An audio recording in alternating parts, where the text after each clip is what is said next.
Check 1, 2. Hey, this is Jess. Thank you so much for pressing play to check this out and see what it is. Listen, I don't even know what this is. I am just inspired, and I had to just jump in and see what happens here. So my motivation is to document, because that is the premise, like that's the big thing that I'm trying to do here. I'm realizing that Making JGB is what I'm calling a life documentation project. And by that I mean that I have all these pieces. I'm writing in my journal, I'm writing blog posts, I take pictures. There's all these pieces of the story that I'm trying to tell, and they're all fragmented and they're all over the internet. Well, they're not actually all over the internet, and my plan is to put them on the internet and to sew them all together in a way that creates a story that is an ongoing tale, tracking and documenting the making of JGB. Now, I just spit that out in a few seconds explaining what it is that I'm trying to do, but I have struggled to explain that for a really, really long time.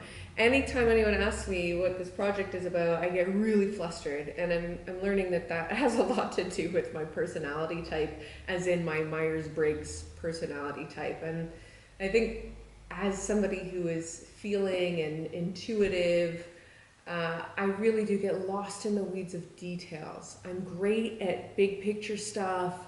I'm great at communicating, what I want and what is obvious to me, what makes sense to me, but I'm really struggling to take stuff from the big picture and to break it down into detail and to tackle things one step at a time. So when I say I've been working on this project for 10 years, it's actually probably been about 15, and I'm embarrassed about that, but it is what it is. It is a natural process, and I gotta tell you, it's taken me this long to figure it out. No shame in that. I know it's not ideal to take so long, but the whole thing here is that I am documenting the real deal. Like, this is 100% transparency here. I'm being real with you. I've had this idea forever, and the idea is much bigger than anything I can explain or put to words. It goes far beyond just tracking. There's a whole vision behind a social network, if you may. Maybe that's what it is. Maybe it's just a type of website. But I really do have these huge ideas around what Making JGB is and what how to make yourself is. And then there's the whole make yourself component. And so I struggle to get it all out into the world. But today I was inspired, and I thought, you know what? This is all about tracking and documenting. So I want to sit down and tell a story today. This week has been a big week for me. I think it's been a pretty regular week. I have lots of big weeks. And when I say big week, I mean I've been doing some thinking and I want to say transforming, but I don't want it to sound like I'm transforming on a weekly basis. I am growing.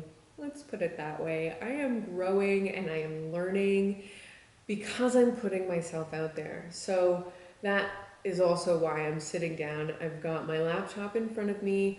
I've got a camera recording just because it seems like it makes sense to multi-purpose. I don't know, maybe the recording will be valuable. Maybe this will be a podcast. Maybe I can turn the podcast into a blog post. I don't really know yet. I just know that I have to start documenting this process, and the more I do that, the more I have to work with, the more stuff I'm throwing at the wall to see what sticks. So here's the story I want to tell you this week. Today is May 22nd, so this is the week of May 18th, 2020, and as you know, 2020 has been a pretty crazy year, what with the pandemic and lifestyles changing, isolation, quarantine.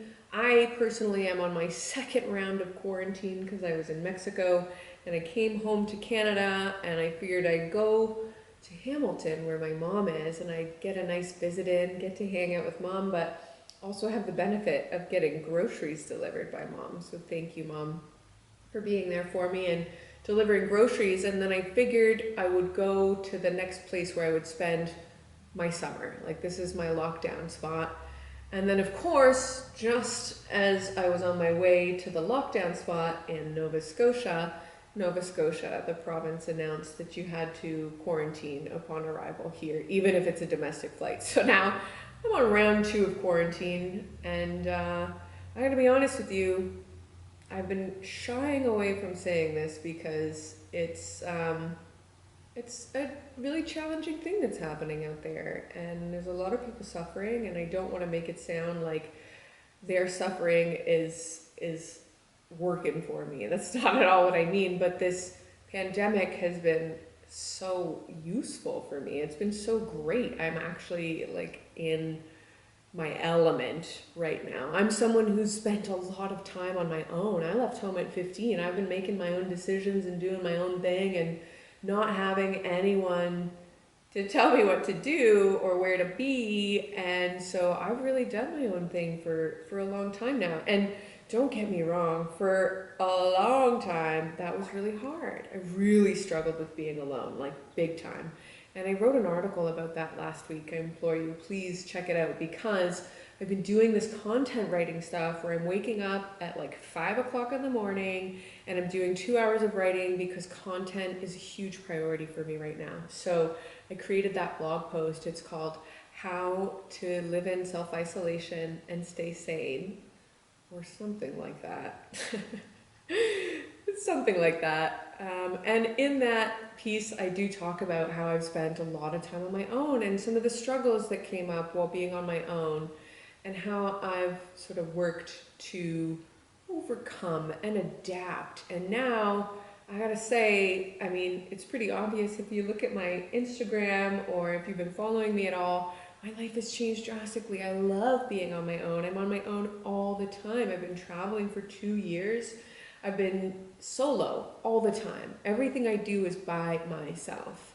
Ever since I set out on this journey, I really have gotten used to just being Jess and being comfortable in my own skin and feeling secure and feeling, I don't know, I want to say happy. I'm not always happy, but I'm making things work, and it is hard to make things work. It's not something that comes naturally. It takes a lot of effort, and that's what that blog post is about. There are definitely things that I've learned to do to serve myself well. So there's time management and there's mental health stuff. So please check out that post. I'm really proud that I'm getting this stuff out to the world. And one more thing I'll say about that post, when I started writing it, I figured I'm just gonna bang out a blog post and it'll take me a week, and it actually took so much longer, and I got really down on myself. And Jake, who's always coaching me and helping me out with this sort of stuff, he's got a content creation mastermind that he's invited me into. He's really keeping me accountable, and he's helping me to get my mindset right. So when I went into this blog post, I was like, oh, I have too much to say. Like, this is too much detail. Nobody wants to read a long blog post like this. But in the end, I realized I have so much value to share. And if there's value in a long blog post, then it's actually okay for it to be long. Or so that's how I'm seeing it now. So I'm actually really proud.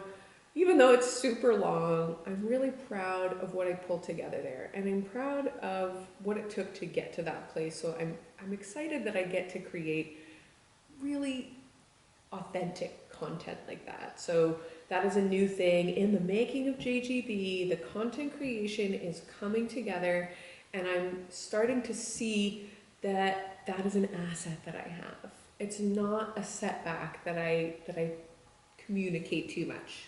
I'm so afraid of being an oversharer, and I know why that is because I've been told that I talk too much, or that I need to condense my communications. I consider myself, and I am, a communications expert, but everybody has different communication styles, and mine is, well, it's the kind of communication that is feeling oriented, I've learned is the term.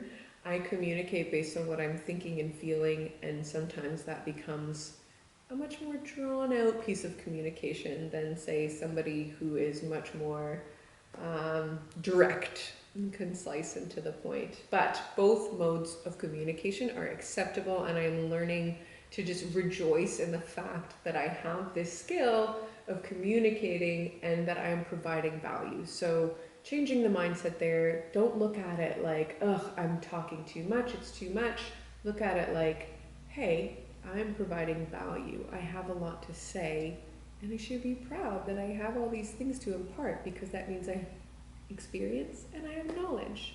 And I do, and I'm glad that I'm putting that stuff out to the world. So, on the topic of imparting knowledge and sharing stories and putting stuff out to the world, let me tell you a little bit about my week. So, this was a weird week in that it's my second week here in Nova Scotia. I'm in this really beautiful renovated yoga studio. It's like insane how much space I have to myself. It's actually really wild. It's way too much space for one person. Not too much, it's great, it's perfect. I feel very lucky. I don't know how I have happened upon these beautiful spaces and these perfect opportunities, but here I am in this new space. So it being my second week, I'm just getting used to the routine, and I am very much a routine kind of girl.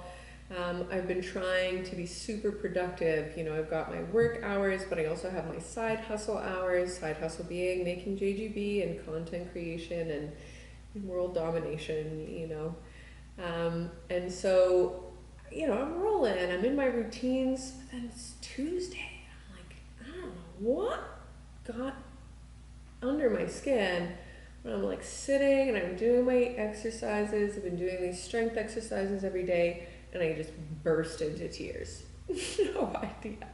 No idea why. And I literally just sat up and was like, what's wrong with me? And then I've learned enough along my way. I was like, lean in, girlfriend. Just let it out. If it's here, there's something going on. I just cried and cried.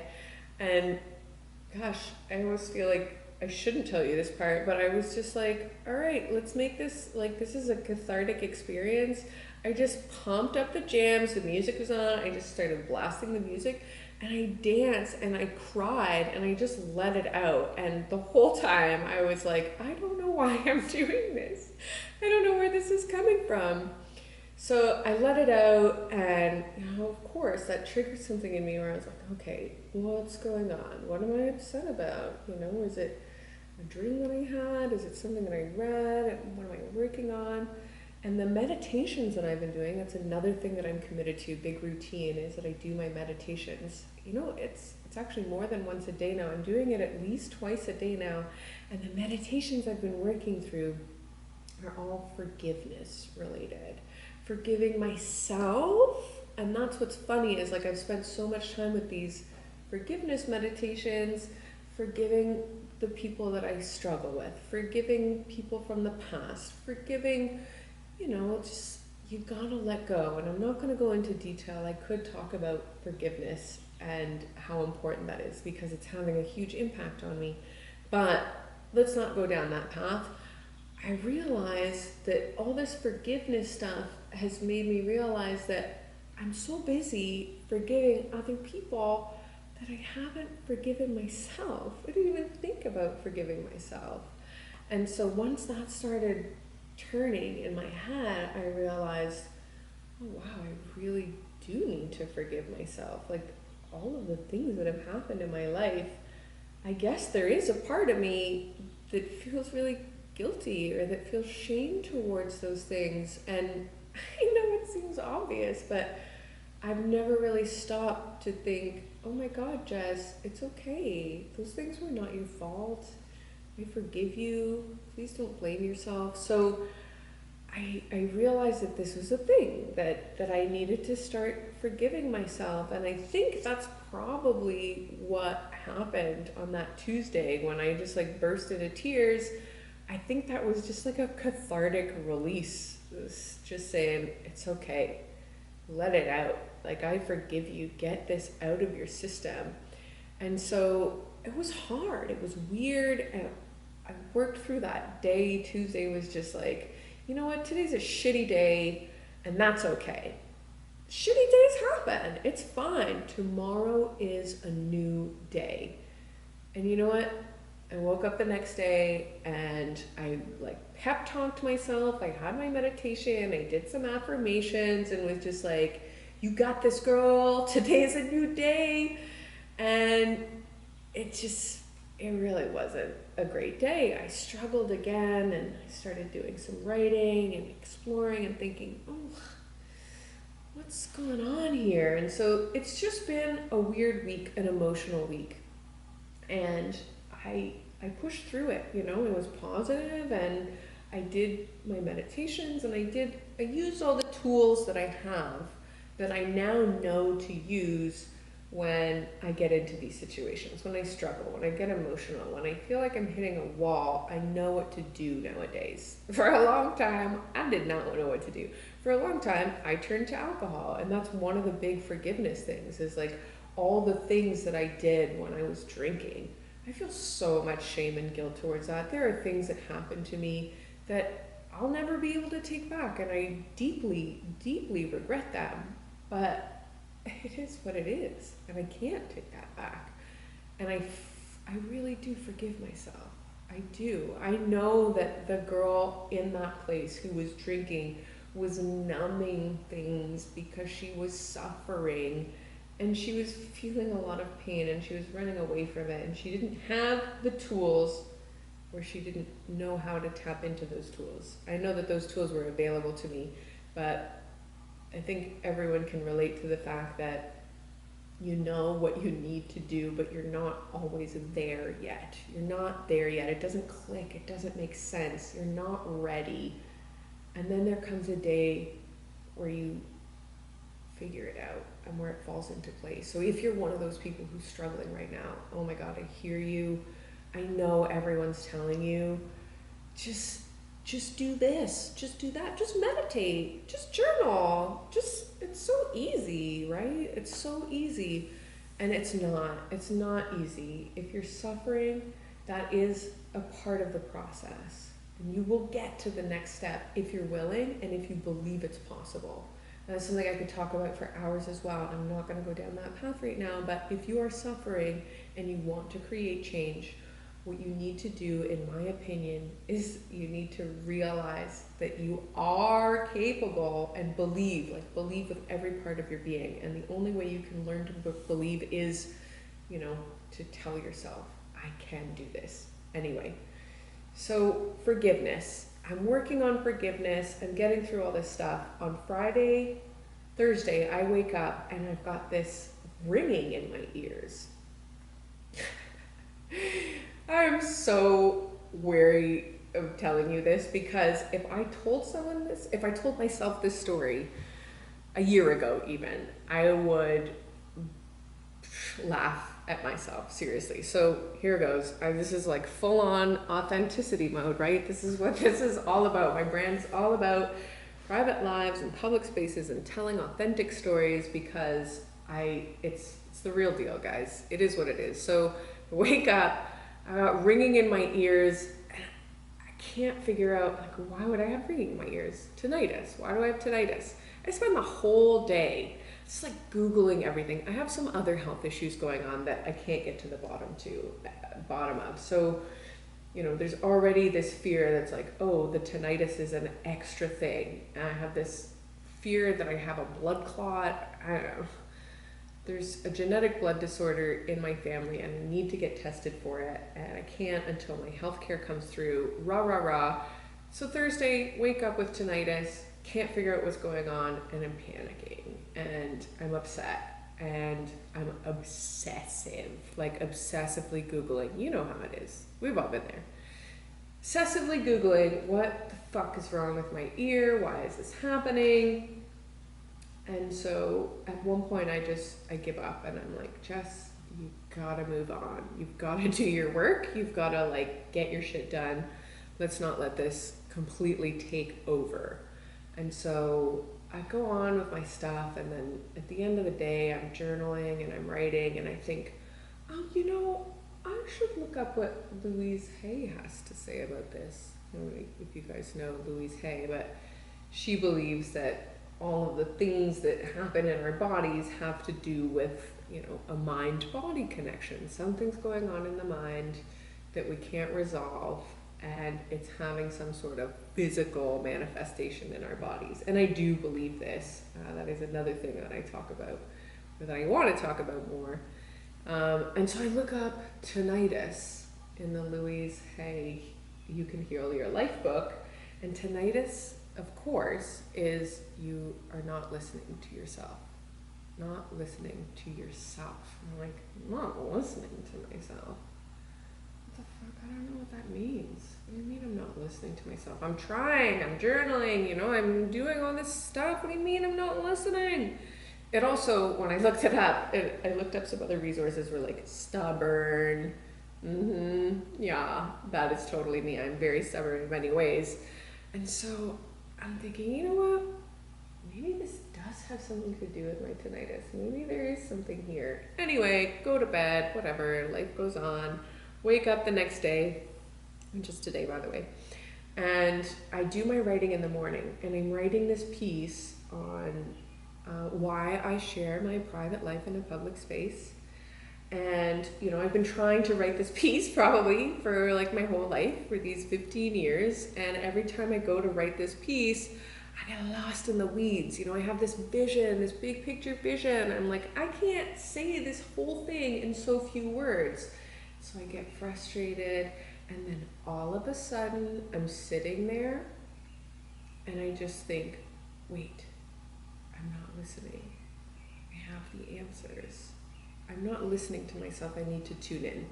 Now, I have to actually interrupt this and say that I've been reading Glennon Doyle's Untamed. And in this book, guys, I really highly recommend this.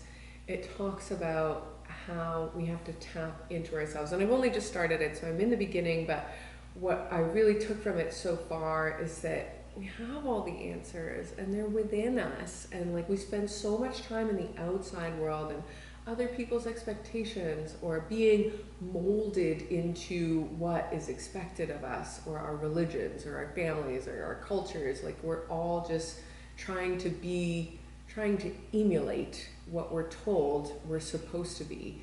And yet there's this whole inner world that exists that we don't listen to and we don't tap into. We don't take the time to quiet the mind and to shut out the outside world and to just listen. And if we just spent more time listening, we would realize that we have all the answers within us. There's this belief, and it's believed by all religions. It's described in